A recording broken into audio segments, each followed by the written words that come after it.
Después de haber provocado una quiebra de confianza con empresarios, sindicatos y el PNV, además de una fuerte zozobra en el PSOE y una discrepancia pública entre ministros, el jefe del gobierno, Pedro Sánchez, se ha puesto como tarea urgente recuperar complicidades.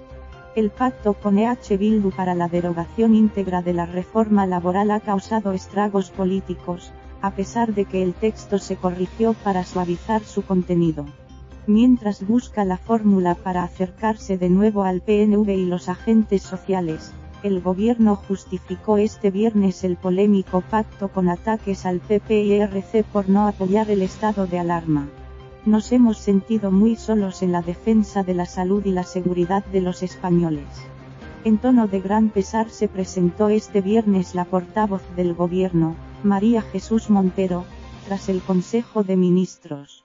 A ella le tocó la misión de dar explicaciones sobre una actuación del gobierno y del Grupo Socialista incomprensible para casi todos los actores políticos, incluidos sectores del PSOE y de sus presidentes autonómicos.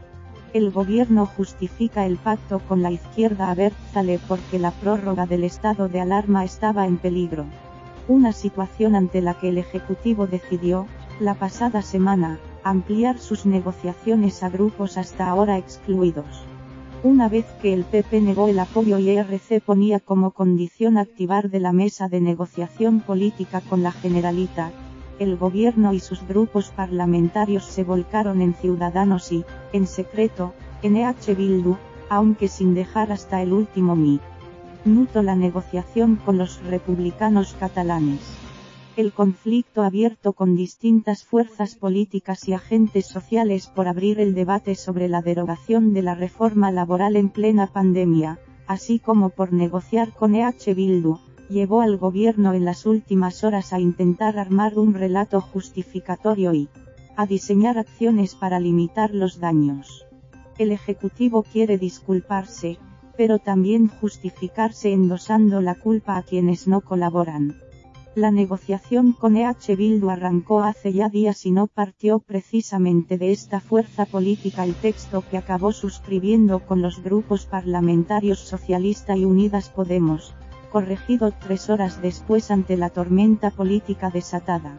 María Jesús Montero intentó matizar el anuncio de una derogación íntegra de la reforma laboral aprobada en 2012 por el gobierno de Mariano Rajoy, con la oposición frontal de los sindicatos y de toda la izquierda.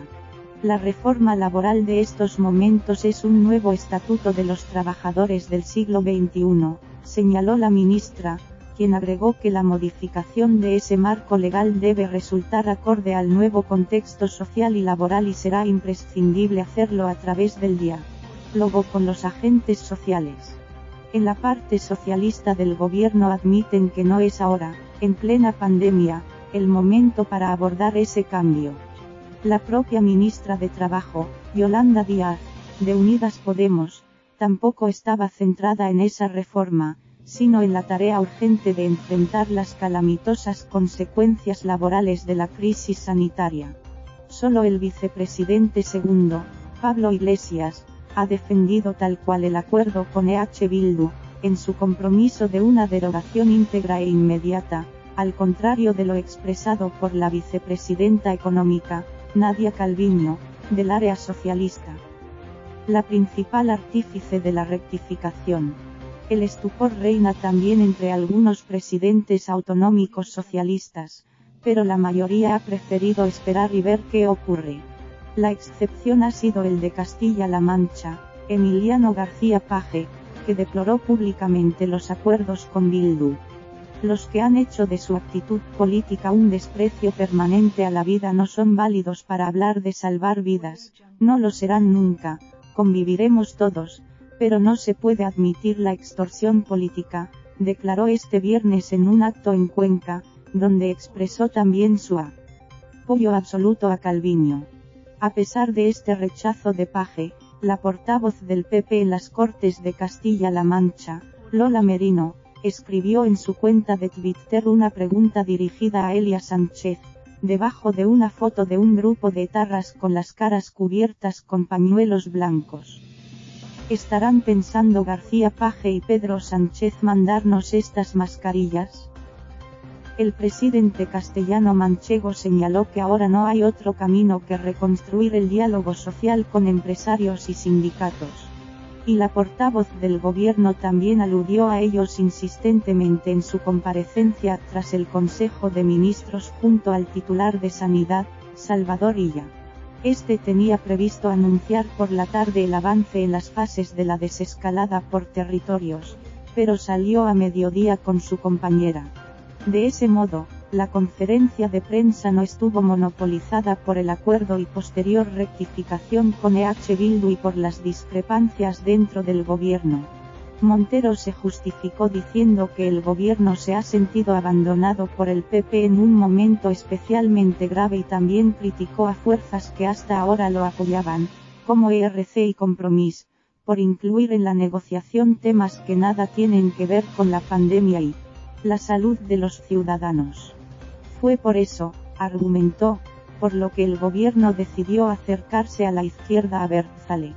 Los guiños de Montero a empresarios y sindicatos fueron constantes. El jueves, después del terremoto de la firma con Bildu, Sánchez llamó al presidente de la COE, Antonio Garamendi, y a los líderes de CCO y UGT, Unai Sordo y Pepe Álvarez, respectivamente. El mensaje del gobierno fue nítido. Todas las leyes laborales se discutirán en el marco del diálogo social, prometió la portavoz, antes de deshacerse en elogios al presidente de la patronal. Antonio Garamendi es un patriota, pero de los de verdad, que le interesa su país, además de defender los intereses empresariales. El otro destinatario fue el PNV, a quien ha incomodado la baza concedida por el gobierno a la izquierda abertzale en vísperas de las elecciones vascas. Seguimos teniendo un acuerdo estable con el PNV, con el que trabajamos diariamente, enfatizó la ministra. Sobre las discrepancias entre los socios del gabinete, Montero admitió que en su seno hay distintas sensibilidades, pero en lo fundamental todos vamos a una. Somos un gobierno cohesionado, fuerte y unido, sostuvo. Información sobre el coronavirus. Aquí puede seguir la última hora sobre la evolución de la pandemia. Así evoluciona la curva del coronavirus en España y en cada autonomía. Buscador, la desescalada por municipios. Preguntas y respuestas sobre el coronavirus. Guía de actuación ante la enfermedad. Pinche aquí para suscribirse a la newsletter diaria sobre la pandemia.